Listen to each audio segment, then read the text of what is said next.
stories. The special prosecutor, Cecilia Dapaah, has stated that his office has not retreated from their effort to request the Chief Justice to change the judge presiding over the case involving former Sanitation Minister Cecilia Dapaah.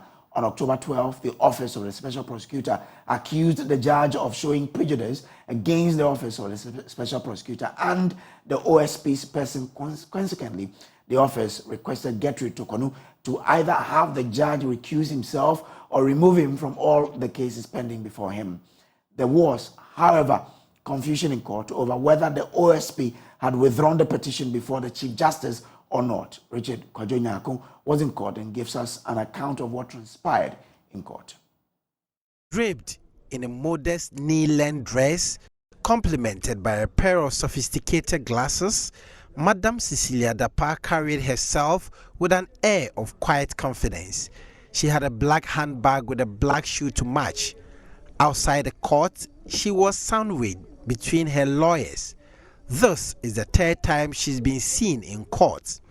The two previous times, she came in the company of her husband. She held hands and helped her husband, who was using a walking stick, to his seat.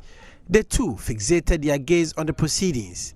The criminal and civil cases were adjourned on the 12th of October when the OSP filed a petition before the Chief Justice asking the judge sitting on the case, Justice Ejiochum, to recuse himself because the judge had been biased not only to the office of the special prosecutor but to the person of the OSP.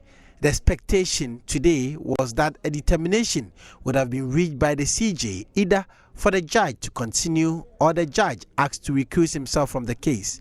Dr. Isido, who represented the OSP, announced in court that they had filed two applications. The first was an application for certiorari before the Supreme Court to quash the ruling of the judge on the abridgment of time, and the second was an application for stay of proceedings.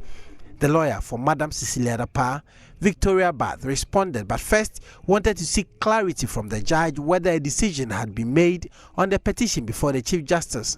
The judge, Justice Ejiochum, then gave the clarity. He said he had been informed that the petition before the Chief Justice had been withdrawn.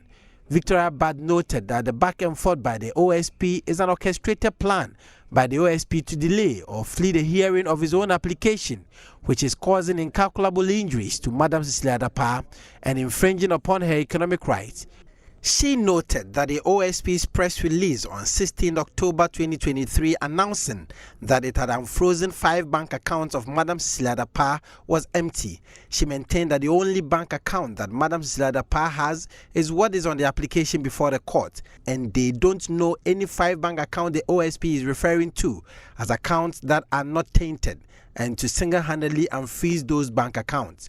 Lawyers for Madam Cecilia Dapaah challenged the legitimacy and the power of the OSP in prosecuting the former minister as far as the criminal matter pending before the court was concerned.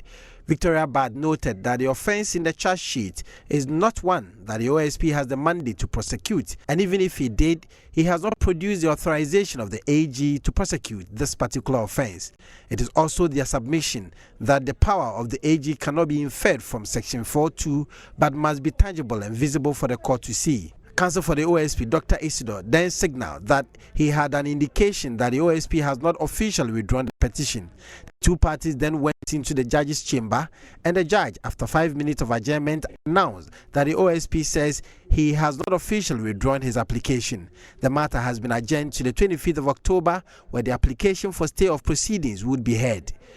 It is presumed that the CJ would have determined the petition before him by that time. Reporting for Joy News from the court complex, Richard Kwajo.